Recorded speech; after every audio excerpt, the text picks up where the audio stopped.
నమస్కారం మిత్రులారా. నిన్న మొంతా తుఫాను దాటికైతే తెలంగాణ రాష్ట్ర వ్యాప్తంగా రైతులు పూర్తి స్థాయిలో చేతికొచ్చినటువంటి పంట, కొత్తకొచ్చినటువంటి పంట నేలమట్టమైపోయింది. దీని ద్వారా తరుగు, తాలు శాతం ఎక్కువ, హార్వెస్టింగ్ సమయం ఎక్కువ. ఆ పత్తి రైతులు కూడా నష్టపోయేటువంటి అవకాశం ఉంది. ఇంకా ఐకేపీ కేంద్రాల్లో పోసుకున్నటువంటి ధాన్యం కూడా పూర్తి స్థాయిలో తడిసింది కాబట్టి ఈరోజు రేపు కనుక కంటిన్యూగా వర్షాలు పడితే ఇవి 3 రోజుల్లోనే పూర్తిగా మొలకలు వచ్చేటువంటి అవకాశం అయితే ఉంటుంది. ఏది ఏమైనా సరే మొంతా తుఫాను దాటి వల్ల రైతులు ఎక్కువగా నష్టపోయారు. ఈ విధంగా రాష్ట్ర వ్యాప్తంగా పొలాలు మొత్తం మంచిగా అయినటువంటి పొలాలు అయితే అడ్డంపడ్డాయి మిత్రులారా. ప్రకృతి కూడా ఒక్కొక్కసారి రైతును చూస్తే వరలేదని అయితే అర్థమవుతూనే ఉంది. ఇక బలహీన పడినటువంటి మొంత తెలంగాణ మీదుగా ఒడిశా, ఛత్తీస్గఢ్లోకి అయితే ఇచ్చారు మిత్రులారా. వరంగల్, ఖమ్మం, నల్గొండ ఉమ్మడి జిల్లాల్లో దంచి కొట్టినటువంటి వాన. అసలు నిన్న మార్నింగ్ స్టార్ట్ చేస్తే మధ్యాహ్నం 3 గంటల వరకు కంటిన్యూస్గా పడ్డది అనమాట. అంత వరద, మళ్ళీ వానాకాలంలో వర్షం పడ్డది, మళ్ళీ అంత పెద్ద వర్షం అయితే నిన్న పడ్డది మిత్రులారా. సాధారణం కంటే 34% అధిక వర్షపాతం, చేతికొచ్చినటువంటి పంటలు నీటి పాలవుతున్నటువంటి పరిస్థితి. దెబ్బ మీద దెబ్బ అని అయితే ఇచ్చారు మిత్రులారా. ఇక మంత్రివర్గంలోకి అజారుద్దీన్, సీఎం రేవంత్ను కలిసినటువంటి అజారుద్దీన్ చాముండేశ్వరనాథ్ చిత్రంలో మంత్రులు వివేక్ తుమ్మలను అయితే ఇచ్చారు మిత్రులారా. ఇక జూబ్లీ హిల్స్ భిన్నంగా ఓటర్ పల్స్, ఒక్కో డివిజన్లో ఒక్కో పార్టీకి ఆదరణ, ఎన్నికలను బట్టి మారుతున్నటువంటి ఆధిపత్యం, ఉప ఎన్నికల్లో ఎవరికి మొగ్గు, ఏ పార్టీకో అని అయితే ఇచ్చారు మిత్రులారా. విదేశీ విద్యకు భరోసా, వైద్య విద్యల్లో పీజీ చేసిన 50% మంది సర్జరీ చేయలేరు, శస్త్రచికిత్స చేయాలంటే తమకే నమ్మకం లేదంటున్నటువంటి డాక్టర్లు. ఇక హైటెక్ సిటీలో మెక్డొనాల్డ్స్ గ్లోబల్ ఆఫీస్, అమెరికా వెలుపల ఇదే అతిపెద్ద కార్యాలయం, ఐటీ పరిశ్రమల శాఖ మంత్రి దుద్దిల శ్రీధర్ బాబు. ఇక త్వరలో ఇండియా అధికారిక కాలర్ ఐడి, కాలర్ అసలు పేరును మొబైల్ స్క్రీన్పై చూపించే సిఎన్ఏపి వచ్చే ఏడాది మార్చి 31 నాటికి దేశవ్యాప్తంగా అమల్లోకి. డ్రగ్స్పై బ్రెజిల్ యుద్ధం, బీఆర్ఎస్ గెలిస్తే 3 ఏళ్ళు ఆగక్కర్లేదు, జూబ్లీహిల్స్లో బీఆర్ఎస్ అభ్యర్థిని గెలిపిస్తే ఏమైనా జరగవచ్చని అయితే కేటీఆర్ గారు.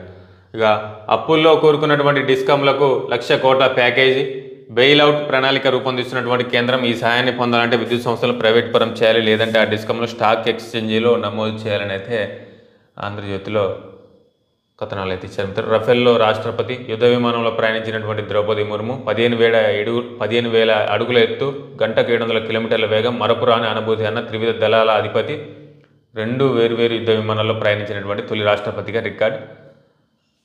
తొలి మహిళా పైలట్ శివాంగి రాష్ట్రపతితో.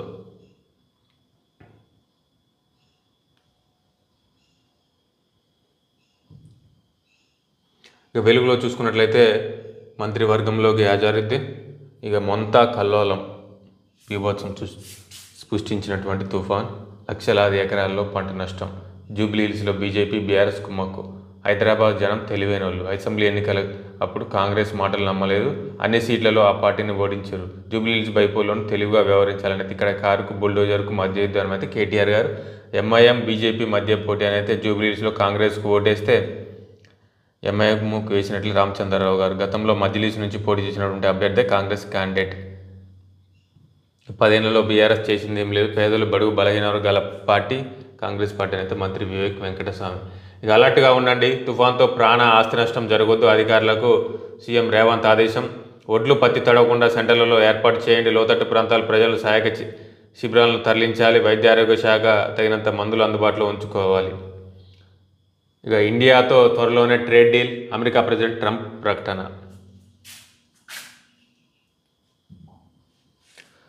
వార్తల్లో చూసుకున్నట్లయితే అజారుద్దీన్కి మంత్రి పదవి, రేపే క్యాబినెట్కి విస్తరణ, ఏఐసీసీ పచ్చ జెండా, ప్రాణ ఆస్తి నష్టం రానియొద్దు.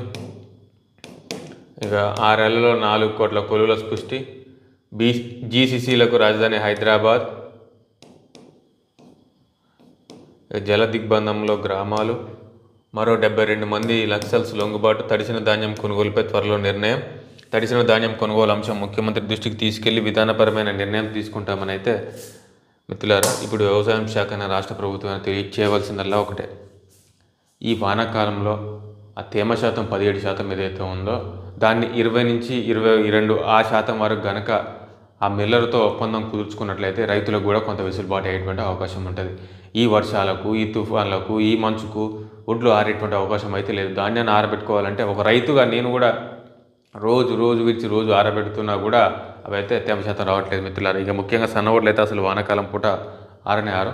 వ్యవసాయ శాఖ దీని మీద దృష్టి పెట్టి ఒక ప్రణాళిక రూపొందించుకొని ఆ మిల్లర్లను కూడా కొనేటువంటి విధంగా తీసుకున్నట్లయితే వానాకాలం కూడా రైతులకు అంతో ఎంతో ఉపశమనం వచ్చేటువంటి అవకాశం ఉంటుంది. అదేవిధంగా మూలకు వచ్చినటువంటి ధాన్యమైన ఏమంటారు దీన్ని మసిలినటువంటి ధాన్యం కూడా కొర్రీలు పెట్టకుండా తరువు పెట్టకుండా అయితే రాష్ట్ర ప్రభుత్వం దృష్టి పెట్టి ఆ వ్యవసాయం శాఖ ఏదైతే ఉందో ఖచ్చితంగా రైతులకు మేలు చేసేటువంటి విధంగా, అలాగే తడిసినటువంటి పత్తి ఇప్పుడు ఏంటంటే పత్తి క్వాలిటీ ఉండదు, నాణ్యత ఉండదు, ఆ గింజ కూడా సరైన ఉండదు. కాబట్టి దాన్ని కూడా సీసీఐ కేంద్రాలు కొనుగోలు చేసేలా చేయాలి. ఆ విధంగా ప్రణాళికలు రూపొందించుకొని రైతులకు మేలు చేసేటువంటి విధంగా రాష్ట్ర ప్రభుత్వాలు, కేంద్ర ప్రభుత్వాలు కలిసి చేయాలని అయితే మనస్ఫూర్తిగా కోరుకుంటూ, ఇవి మిత్రులారా 3 వార్తాపత్రికల్లో ఉన్నటువంటి మెయిన్ హెడ్లైన్స్ అయితే చదివేటువంటి